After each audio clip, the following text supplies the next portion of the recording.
اس کہانی کو آخر تک ضرور سنیے گا۔ نازنین ایک انتہائی معصوم لڑکی تھی جسے زمانے کی اونچ نیچ کا زیادہ نہیں پتا تھا۔ وہ سمجھتی تھی کہ اگر وہ اچھی ہے تو سب اچھے ہیں۔ اپنی اس سادگی کی وجہ سے کئی بار وہ لوگوں سے دھوکہ بھی کھا چکی تھی، مگر بدستور وہ لوگوں کو معاف کر دیتی تھی۔ شاید اس کا ظرف بہت بڑا تھا یا شاید اس کا دل، مگر اب کی بار وہ جہاں اپنے دل کو آزمانے چلی تھی وہ کوئی آسان جگہ نہ تھی۔ وہاں قدم قدم پر اس کے لیے آزمائش تھی۔ اس کے لیے ساحل کا رشتہ آیا تھا جو کہ 5 بہنوں کا اکلوتا بھائی تھا، اچھا کماتا اور جو بھی کماتا ماں اور بہنوں کے لیے کافی ہوتا۔ ساحل اپنی ماں اور بہنوں پر جان چھڑکتا تھا، جو وہ کہہ دیتی پتھر پر لکیر ہوتا۔ دنیا کی تمام تر سازشوں سے پاک نازنین کے لیے جب ساحل کا رشتہ آیا تو سادہ لوح ماں باپ نے اس بنا پر کہ اچھا کھاتا کماتا ہے نازنین کے نصیب کو ساحل سے جوڑنے کا سوچا، اور تھوڑی سوچ بچار کے بعد ہاں کر دی۔ اب تو جیسے نازنین ساحل کے سپنے دیکھنے لگی تھی، خود ہی اسے باتیں کر کے مسکراتی رہتی۔ ساحل نازنین کی زندگی میں آنے والا واحد مرد تھا۔ منگنی کے بعد ساحل نے نازنین کے لیے ایک بہت خوبصورت موبائل خریدا اور ایک دن چاچا سلیم سے ملنے کے بہانے گھر جا پہنچا۔ چاچا سلیم نازنین کا باپ تھا، جو یوں داماد کو دیکھا تو پھولے نہ سمایا اور گھر کے اندر لے آیا۔ ایک پرانی سی کرسی جس کا کپڑا بھی کافی پرانا تھا، اس کو جھاڑ کر ساحل کو اس پر بٹھایا اور خود نازنین کی ماں کو بلانے چلا گیا۔ اسی دوران نازنین ساحل کی موجودگی سے بے خبر گنگناتی ہوئی کمرے میں آئی اور آئینے میں شکل دیکھنے لگی اور لگی خود سے باتیں کرنے۔ بولو ساحل، تمہیں تمہاری نازنین کیسی لگتی ہے، اچھی یا بری؟ پہلے تو ساحل نازنین کو یوں دیکھ کر سٹپٹا گیا، مگر جب نازنین کی بات سنی تو ایک مسکراہٹ اس کے لبوں پر دوڑ گئی۔ وہ جلدی سے نازنین کے پیچھے آ کر کھڑا ہو گیا۔ اب شیشے میں 2 وجود تھے۔ نازنین نے جو شیشے میں ساحل کو دیکھا تو ایک دم گھبرا گئی اور فوراً پلٹی۔ ساحل نے نازنین کو کاندھے سے پکڑا اور لال سرخ آنکھوں میں مچلتے جذبات سے بولا، ساحل کی جان، تم ساحل کو بہت پیاری اور بہت معصوم لگی ہو۔ پہلی منہ دکھائی کا پہلا تحفہ قبول کرو۔ ساحل نے جیب سے موبائل نکال کر نازنین کے ہاتھ میں تھما دیا۔ یہ کیوں جی؟ نازنین نے کانپتے لبوں سے دھیرے سے پوچھا۔ تاکہ تمہیں سن سکوں، شام کو کال کروں گا، ساحل نے نازنین کے گال تھپ تھپاتے ہوئے کہا۔ نازنین کرنٹ کھا کر پیچھے ہوئی۔ اسی دوران اسے ابو کے بولنے کی آواز آئی اور وہ بھاگتی ہوئی وہاں سے چلی گئی۔ ساحل جلدی سے صوفے پر بیٹھ گیا اور مسکرانے لگا۔ کمرے میں بند ہو کر جانے کتنی دیر وہ دیوار کے ساتھ لگ کر بے ترتیب سانسوں کو درست کرتی رہی۔ جب اوسان بحال ہوئے تو اپنے گالوں پر ہاتھ لگایا۔ اسے شدید شرم آئی اور اس نے شرم سے آنکھیں بند کر لی۔ نازنین معصوم کو یہ نہیں پتا تھا کہ موبائل لے کر اس نے کتنی بڑی غلطی کی ہے۔ دونوں کی روز باتیں ہوتی۔ نازنین کو تو جیسے ساحل سے عشق ہو گیا تھا۔ ایک دن نازنین کی بڑی نند اپنے شوہر اور بچوں کے ساتھ نازنین کے گھر جا پہنچی۔ نازنین نے جی جان سے خدمت کی۔ سارا دن کام کر کے اس کی کمر ٹوٹنے والی ہو گئی تھی، مگر وہ خوش تھی اور سوچ رہی تھی کہ اب نند بھی خوش ہوگی۔ جب جانے کا وقت آیا تو سب دروازے تک شہلا باجی کو چھوڑنے آئے، مگر اسی دوران نازنین کی جوتی ٹوٹ گئی۔ وہ جوتی بدلنے اندر گئی، مگر تب تک سب جا چکے تھے۔ اسے بہت دکھ ہوا کہ وہ شہلا باجی سے مل نہیں سکی۔ اس بات کا شہلا نے بہت برا منایا اور جا کر ساحل کے خوب کان بھرے۔ رات کو ساحل نے فون نہیں کیا۔ نازنین بیچاری سارا دن انتظار میں رہی۔ وہ تو خوش تھی کہ ساحل کو بھی اچھا لگا ہوگا۔ 2-3 دن گزر چکے تھے، ساحل کی طرف سے خاموشی تھی۔ اس وقت ساحل کھانا کھا رہا تھا جب فون کی بیل ہوئی۔ اس نے نوالا منہ میں ڈال کر موبائل نکالا اور نمبر دیکھ کر کاٹ دیا۔ ایک بار فون کی بیل پھر بجی۔ ساحل نے غصے سے فون کو دیکھا اور باہر آ کر فون اٹھایا۔ کیا مسئلہ ہے؟ جب ایک بار کال کاٹ دی ہے تو کیوں فون کر رہی ہو؟ جواب میں نازنین کی سسکیوں کی آواز سنائی دی۔ ایک لمحے کے لیے اس کا دل پگھلا، مگر پھر اس کا دل سخت ہو گیا۔ کیا ڈرامہ کر رہی ہو؟ میں ڈرامہ نہیں کر رہی، آپ کی ناراضگی سے پریشان ہوں۔ اگر اتنا ہی میری ناراضگی کی پرواہ ہوتی تو یوں کبھی میری بہن کی بے عزتی نہ کرتی، ساحل نے غصے سے کہا۔ مگر میں نے تو ان کی اتنی خدمت کی تھی۔ नाज़नीन ने हैरानगी से कहा। तो अब तुम जिता रही हो? साहिल की बात सुनकर नाज़नीन तड़प उठी। ऐसी बात नहीं है साहिल, बाखुदा मैं नहीं जानती कि किस बात का शैला बाजी ने बुरा मनाया है। नाज़नीन बीबी, मेहमान को सिर्फ खिलाना ही सब कुछ नहीं होता, इनको इज्जत भी देनी होती है। तुम दरवाजे तक छोड़ने क्यों नहीं आई मेरी बहन को? साहिल की बात सुनकर तो जैसे नाज़नीन का मुंह खुला का खुला रह गया। मतलब एक जरा सी गफलत और कैसे साहिल तक सब कुछ यूं पहुंचाया गया। मैं माफी चाहती हूँ साहिल, आइंदा ऐसे नहीं होगा। पहली गलती समझकर माफ कर रहा हूँ, समझी? आइंदा शिकायत का मौका ना मिले। जी आइंदा ख्याल रखूंगी, नाज़नीन ने आंसू पीते हुए जवाब दिया। खाना खाकर बात करता हूँ, नाज़नीन ने सुनकर फोन काट दिया। नाज़नीन की अब अक्सर शामत आई रहती। कभी छोटी नंद को सालगिरह का गिफ्ट पसंद नहीं आया तो कभी मंजली वाली को खाना नहीं पसंद। इसी तरह करते शादी का दिन आ गया। साहिल ने ऑफ वाइट शेरवानी और लाल कुल्ला पहना था। अपनी वजाहत के नशे में चूर साहिल नाज़नीन को अपने घर ले आया। आज अगर चौदहवीं का चांद भी नाज़नीन को देखता तो शर्मा जाता, मगर इस वक्त सख्त दिल साहिल का दिल देखने वाला था। जब कमरे में नाज़नीन उसका इंतजार कर रही थी और वो माँ बहनों के साथ कमरे में बैठकर बातें कर रहा था। उस वक्त रात के 2 बज रहे थे जब उसने सबा की आंखों में बेजारी देखी, यानी वक्त काफी हो चुका था। साहिल ने इजाजत ली और कमरे में चला गया। कमरे में दाखिल होकर उसने नाज़नीन को देखा जो तकिए के साथ टेक लगाए बेखबर गहरी नींद सो रही थी। साहिल दबे पांव चलता हुआ उसके पहलू में आकर लेट गया। सुबह हुई, नाज़नीन कमरे में बैठी थी। जब साहिल गुस्से से कमरे में दाखिल हुआ, चलो उठो और नाश्ता लाओ मेरे लिए। नाज़नीन ने हैरत से साहिल को देखा। ऐसे क्या देख रही हो, सुना नहीं? जाओ और नाश्ता लाओ। साहिल का गुस्सा देखकर नाज़नीन जल्दी से जूता पहनकर बाहर किचन में आ गई। सामने शहला बाजी को देखा और सलाम किया। वालेकुम सलाम। शहला ने ऊपर से नीचे तक नाज़नीन का जायजा लेते हुए कहा, नाश्ता बनाने लगी हो क्या? जी बाजी, नाज़नीन ने धीरे से कहा। पहले मेरे लिए नाश्ता बना दो, पराठा और चीज वाला ऑमलेट। मगर मुझे तो चीज वाला ऑमलेट बनाना नहीं आता, नाज़नीन ने परेशानी से कहा। ए लो, अम्मा ने गुस्से से देखा। अब ना बनाने के बहाने रहने दो। अम्मा इसीलिए कहती थी इतने छोटे लोगों में शादी ना करो। अब इसको क्या पता चीज वाला ऑमलेट किस बला का नाम है। सबा की बात सुनकर सब हंसने लगे। नाज़नीन की आंखों में आंसू आ गए। लो, अब महारानी रोने लग गई। साहिल, ओ साहिल, इधर आ। साहिल ने बुलंद आवाज से साहिल को पुकारा। साहिल सीढ़ियां फलांगता हुआ नीचे आया। क्या हुआ आपा?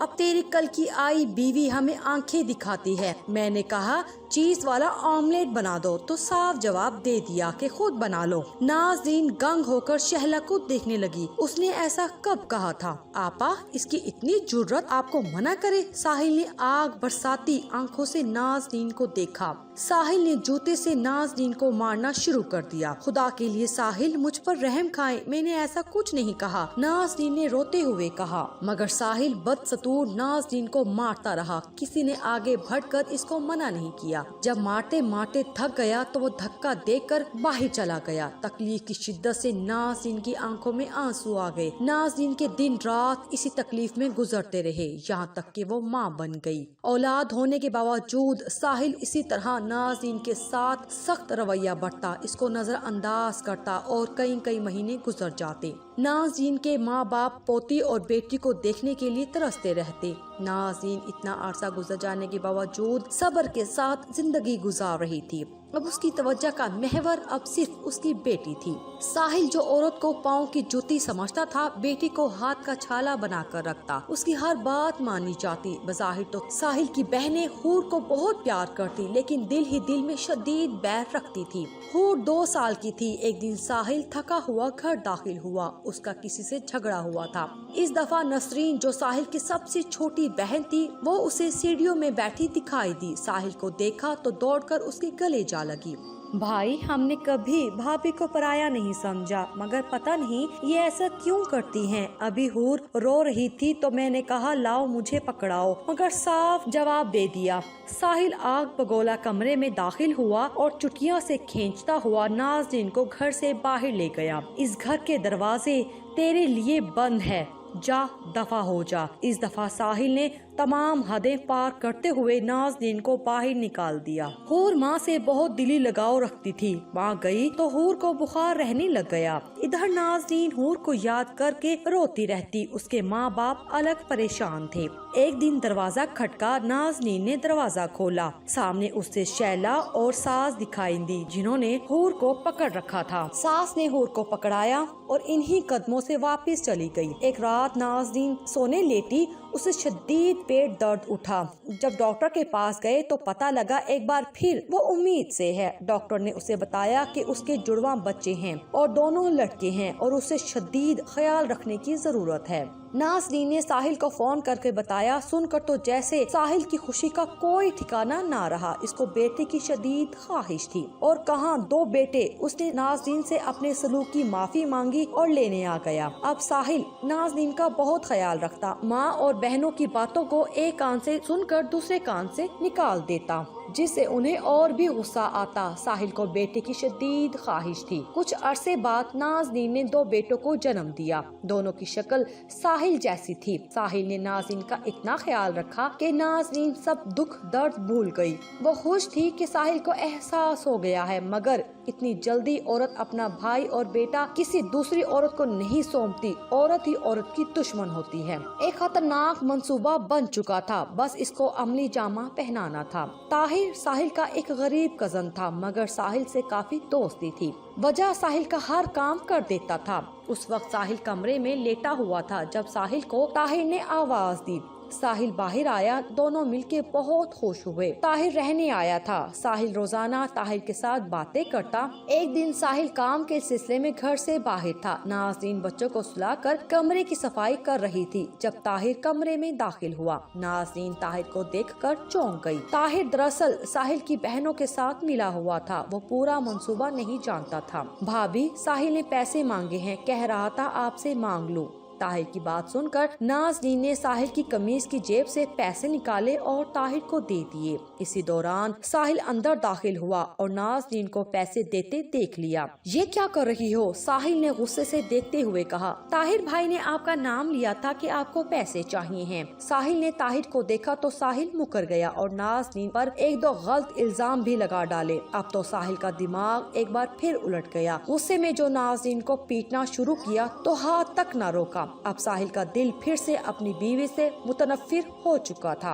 रोजाना एक ना खत्म होने वाले अजाब से वो गुजर रही थी। शक का पौधा जड़ें मजबूत कर चुका था। साजिशों ने अपना काम कर दिखाया था। इसी जिल्लत की जिंदगी के साथ वक्त आगे बढ़ चुका था। बच्चे अब जवान हो रहे थे। उनको ये सब बहुत गिरा गुजरता, मगर खामोश रहते। साहिल के जुड़वा बच्चों के नाम आहद और फाहद थे। आहद बहुत हसास बच्चा था। माँ को इस तरह जिल्लत की जिंदगी गुजारता देखकर कुटता रहता। एक दिन इंतहाई बेबसी के आलम में वो घर से निकल पड़ा। रास्ते में स्कूल के चंद लड़के नजर आए जो एक साइड पर खड़े थे। आहद वक्त गुजारने के लिए उनके पास चला गया, जहाँ से उसकी बर्बादी शुरू हो गई। उन्होंने उसे नशे पर लगा दिया। साहिल तक जब बात पहुंची, पानी सर से गुजर चुका था। साहिल ने बहुत कोशिश की, लेकिन आहद जिस रास्ते पर चल पड़ा था वहां से वापसी बहुत मुश्किल होती है। अभी साहिल इस तकलीफ से न निकला था कि 15 साला हूर छत पर किसी लड़के से बातें करते पकड़ी गई। साहिल गुस्से से भपर गया और हूर को माँ समेत मार मार के अधमुआ कर डाला। जैसी माँ वैसी बेटी। शहला ने नफरत से दोनों को गुस्से से देखते हुए कहा, आप हैं हमारी दुश्मन,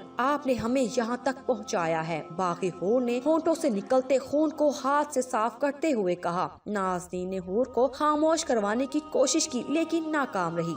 बकवास करती है साहिल, ये देख किस लहजे में मुझसे बात कर रही है ये। साहिल एक बार फिर हूर को मारने लपका जब नाज़नीन उसके आगे आकर खड़ी हो गई। अब नहीं साहिल, अब बहुत हो गया। तेरी इतनी जुर्रत तू मेरा रास्ता रोके, मैं तुझे तलाक देता हूँ। साहिल ने नाज़नीन को खड़े खड़े 3 तलाकें दे डाली। एक फातिहाना मुस्कुराहट सब बहनों और माँ के चेहरे पर उमड़ आई, जो साहिल के बगैर सबको नजर आ रही थी। नाज़नीन का बाप इस दुनिया से चला गया था और माँ भी, मगर मकान एहसान उसके नाम कर गए थे। नाज़नीन ने सिर्फ इस वजह से हर बात को सहा कि साहिल बच्चों पर जान छिड़कता था, मगर अब वो बच्चों पर भी हाथ उठाने लगा था। नाज़नीन जाने लगी तो दोनों बच्चे भी साथ चल पड़े। अहद अभी नशे में था, इसको कुछ मालूम ना था। साहिल अब अकेला था और माँ बहनों के रहमो करम पर था। अल्लाह की करनी ऐसी हुई, किसी की जिंदगी तबाह करने की शायद सजा मिली। उसका सारा कारोबार तबाह हो गया। ऊपर तले नाकामियों ने साहिल को हवास बाख्ता कर दिया। पहले तो पीछे ही पैसे की वजह से थी, अब अहद और साहिल इनको बोझ लगने लगे। एक दिन साहिल किसी काम से बाहर गया। अहद खाना मांगने सबा के पास गया। सबा ने खरी खरी सुनाकर घर से बाहर निकाल दिया। इधर इसको किसी बात की होश नहीं थी। माँ की बहुत याद आ रही थी। वो बीच सड़क पर जाकर सो गया और एक तेज रफ्तार ट्रक ने उसकी जान ले ली। जब अहद की लाश घर पहुंची, लाश देखकर साहिल पर फालिज का हमला हुआ और वो माजूर हो गया। नाज़नीन को तो जैसे दुनिया ही उजड़ गई। उसको सबसे ज्यादा दुख इस बात का था कि उसका बच्चा अपनी माँ का गम लेकर दुनिया से चला गया। इस बात को कई साल गुजर चुके हैं। हूर ने माँ के समझाने पर अपनी तवज्जो तालीम पर लगाई और आज नाज़नीन के दोनों बच्चे आला तालीम याफ्ता हैं। फहद एयर फोर्स में हैं। दोनों नाज़नीन का बहुत ख्याल रखते हैं। नाज़नीन माजी के तमाम लम्हों को भुला चुकी है। बस इन तीनों को अहद की कमी बहुत महसूस होती है, जो झूठी साजिशों का शिकार होकर इस दुनिया से चला गया। इसी शहर में एक छोटे से घर के बाहर बुसीदा कपड़ों और गंदे हुलिये में एक माजूर शख्स कुर्सी पर बैठा जाने खलाओं में क्या घूरता रहता है और जाने क्यों रोता रहता है। यूं लगता है कि वो किसी पछतावे का शिकार है।